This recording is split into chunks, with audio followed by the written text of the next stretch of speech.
you have been doing some stuff on this guy Danesh, Oh and God. you broke a story that the feds may be going after him. Am I right? But Yeah. uh, so describe what he's doing, and then I got a visual up Okay. So with this there's a guy. guy. There's a guy named Danesh Noshirvan. He goes by the handle at that Danesh guy, Mhm. and he is a TikToker. He was on all the social media channels for a while, but he's only on TikTok and I believe Instagram now because on X he's been deplatformed as well as on others, Facebook, because he doxed the Supreme Court justices after the Dobbs opinion. He disagreed with the Right, and conservative, docs meaning that he and actually he put up put their their. addresses, their home addresses, and and everything else on the internet. And afterwards, Brett Kavanaugh received a death threat. And so the fact of the matter is, this guy is engaged in that type of activity, not just with Supreme Court justices, who are some of the most protected people in this Mhm. country and in the world, but with private citizens. And he basically crossed the line in October, a couple months ago, where Aaron Delatour, a high school teacher and coach, he basically took a video out of context. It Mhm. wasn't even the video of an incident; it was the aftermath of an incident, Mhm. and turned this cancel culture woke mob against this guy who was a football coach. Mhm. And it drove him to the point where he ended up killing himself. He committed suicide because of Dinesh's harassment and because of basically the state of the law is that there's a list post Sandusky and post Dr. Nasser that if Mhm. you have any type of touching, even you grab a kid and say, "What are you doing, horsing around?" or you're grooming the kid, Mhm. it's not distinguishable. So this coach had a credible threat that Dinesh's and the cancel culture mob's fury would put him on that list, and he was done as a coach. They went to the school board, they went to the police. The police turned around and said, "There's nothing here."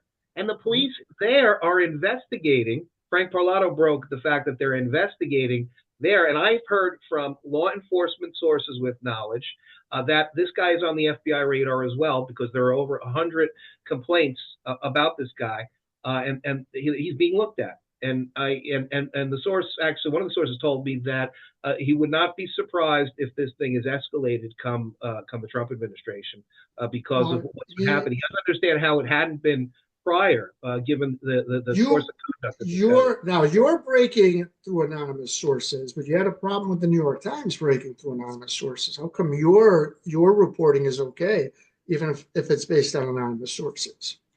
No, that's why I'm protecting them. They ask for confidentiality. Maybe the court. Well, Maybe, I and I'll think the New say, York Times asked for I'll say this. protection. Well, no, I'll say this. My people asked for it, and I don't know if the New York Times people asked for it. And the fact is, my people aren't public figures.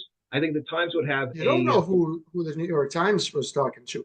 I Now don't know if they were you talking. now you were covering another case, and both you and I invited this guy on. I don't know who he is. I did invite him on. He gave I me a believe that series. to be a guy named James McGivney. He runs All right, Louisville. now he has some problems with your reporting. However, when I actually look at it, he has just like one problem that we wanted to talk about. So Jennifer Couture, that's another person who he harassed. How did he harass this lady? Well, Jen Couture was in a Dunkin' Donuts parking lot, and she had a bad day, but she had Mhm. a worse day because this woman named Angelique Reed, who apparently was, she looks like she was stoned. She'd been smoking pot in her car in previous videos that she's posted to TikTok, and she almost T-boned Jennifer and her 15-year-old daughter who were in the car.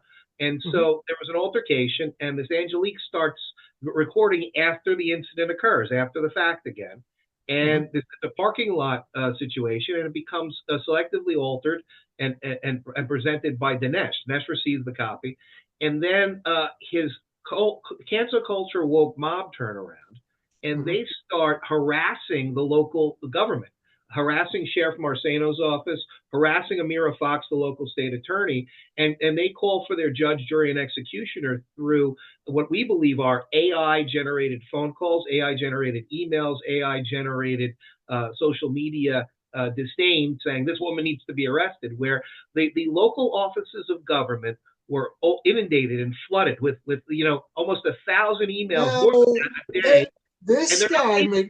whoever this is, says your reporting is false because, in fact, Miss Couture did plead guilty to battery. Yeah, Is she your did plead, reporting and she is your did. And I reporting said that. false? And I said that she did Well, plead to battery. Yeah. his argument is that he did the right thing. He directed the authorities to this batterer, and she pled guilty. What's the problem? Why are you attacking him? He did a public service. Your lady is a This is batterer. weaponized lawfare. Number one, because this is, I don't believe, and it's falls on Amira Fox, and I'm working on Mhm, a an issue with her within the courts. The deep mhm, dive that I'll be coming out with soon about mhm. how she's not making good prosecutorial decisions, but this is beyond the pale because it looks like it was a fraudulently influenced prosecutorial decision, which may in fact stem from foreign agent actors. And Mhm. so, by virtue of the fact that we have the TikTok and the ByteDance platform, which is controlled by the Chinese Communist Party, one of the things we're chasing down is whether or not Dinesh Noshirvan is an agent of a foreign government, wittingly or unwittingly. And this is part of an active measure or a psyop to sow dissent.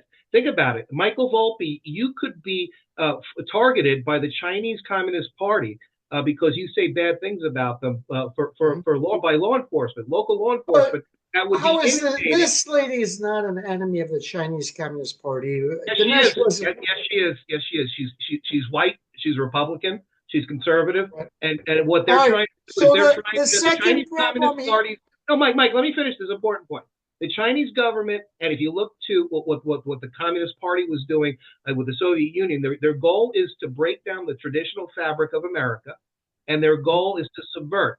There's already a bunch of literature out there about how a lot of these OnlyFans type pages are being funded by foreign government influences because the idea is that if you get a young girl in their 20s start doing that type of lifestyle for 2, 3, 4 years, then they're destroyed for an entire life.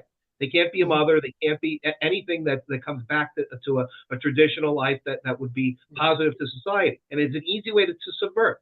I believe this is part, and we're working on getting the evidence that this is part of a subversion plan. all And right. I've So actually submitted this to intelligence people that are connected to the incoming Trump administration so far, and I'm continuing to talk with them about this. So all this right. is So the second problem he had, and before the ink was even dry in her guilty plea, she had contracted with a twice convicted felon and notorious cyberstalker Joseph Camp as a quote unquote employee of the plastic surgery company that she runs as a cover for him to get vengeance for her against that Danesh guy. And you didn't bother to point that out. You are hiding very pertinent information regarding this case. What do you have to say for yourself?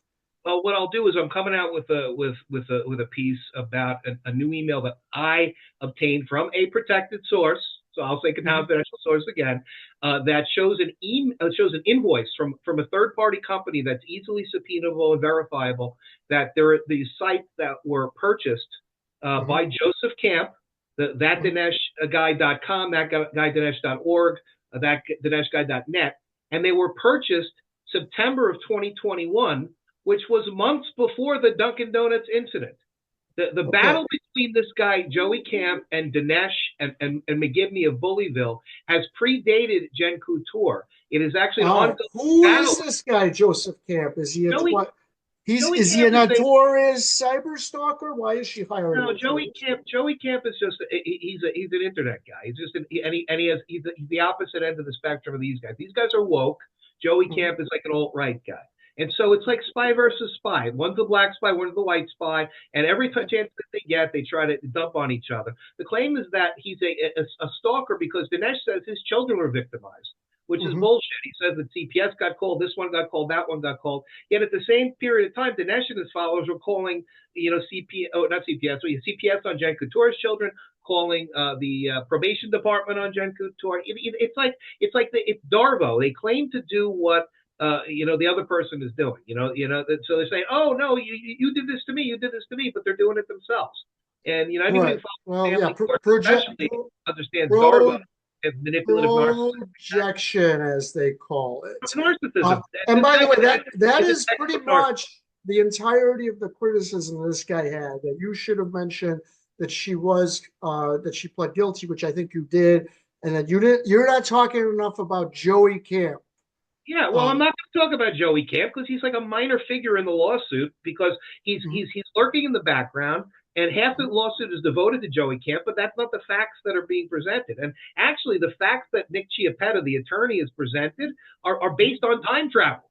They're based on facts, the things that couldn't have happened without a break in time. Unless they had a time machine, they couldn't have known the things that they quote unquote claim to know.